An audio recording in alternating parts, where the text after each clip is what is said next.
Bonjour les amis, c'est Angelus Yodasod pour cette présentation de la protection pour iPhone 5 ou 5S libretto de Tucano. J'en ai déjà parlé dans le podcast marié 2 iPhones que je fais avec ma chère et tendre Croquette. Et donc vous pouvez aller l'écouter, je mettrai le lien dans le blog, mais je vais redire bizarrement à peu près les mêmes choses ici. Sachant que c'est une protection, pourquoi qu'elle est bien? D'une part, parce qu'elle protège l'écran de l'iPhone. Je me suis aperçu que mon écran, il y avait plein de micro-rayures. Je me suis dit, tiens, ça serait bien d'essayer une protection qui le protège un peu. Ce qui est bien aussi, c'est qu'on sent que c'est qualitatif. Alors, ils mettent que c'est en éco laser sur la boîte. Alors, je sais pas si c'est vraiment du cuir-cuir ou de l'espèce d'imitation cuir, mais en tout cas, c'est très réussi. Ça reprend le même grain, la même épaisseur. Il y a un côté croûte de cuir à l'intérieur qui est assez sympathique et on sent que ça ne va pas justement rayer l'écran, on ne sait jamais.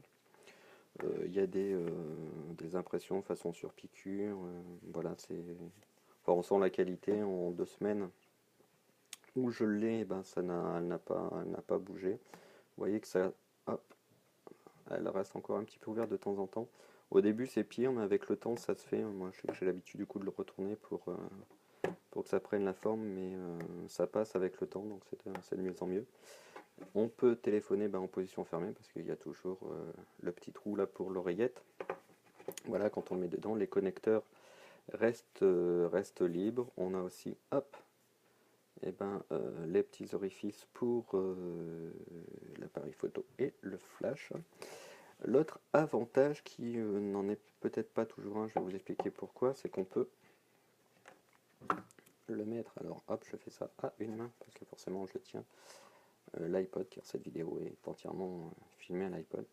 Voilà, pour regarder vos petits films, vos petites vidéos, on peut le mettre comme ça en position un petit peu chevalet. Ce qui est dommage, c'est que vous voyez que là, il n'y a rien en effet.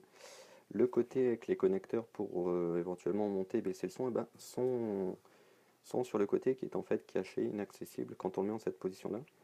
Donc c'est un peu bête, c'est un petit peu le point négatif de cette protection-là, qui est vraiment sympathique, dans le sens où on sent que c'est de la qualité, que ça va durer, ça protège bien. L'idée est bonne d'avoir fait un petit système. Je vais essayer de passer sur le côté en enlevant mes doigts devant, voilà. Ils ont fait un petit système avec un rabat qui fait qu'on peut mettre l'iPhone dans cette position, donc l'idée est bonne. Juste, ils auraient peut-être dû l'inverser, mais à ce moment-là, je pense qu'ils auraient dû inverser le côté du bâton sur la gauche, et ça aurait été moins naturel pour les droitiers majoritairement que nous sommes. Voilà, c'est un petit peu dommage. Je pense qu'ils auraient peut-être pas pu faire moins bien, enfin faire mieux surtout. Là, il y a les marques. Ce qui est un petit peu embêtant aussi, c'est que là, il y a les marques plus et moins pour les boutons de volume. Le problème, c'est qu'on ne les sent absolument pas sous le doigt. Par exemple, quand on a l'iPhone dans la poche, on ne sent pas où sont les boutons plus et moins. Bon, vous me direz, la plupart du temps, maintenant, on a des casques qui peuvent le faire avec la télécommande fournie. Mais voilà, ça fait partie des petites bémols, quand on teste un truc. C'est notre rôle aussi d'être tatillon. Voilà, sinon vous voyez que les connecteurs, hop, sont absolument apparents. Le bouton là aussi reste accessible.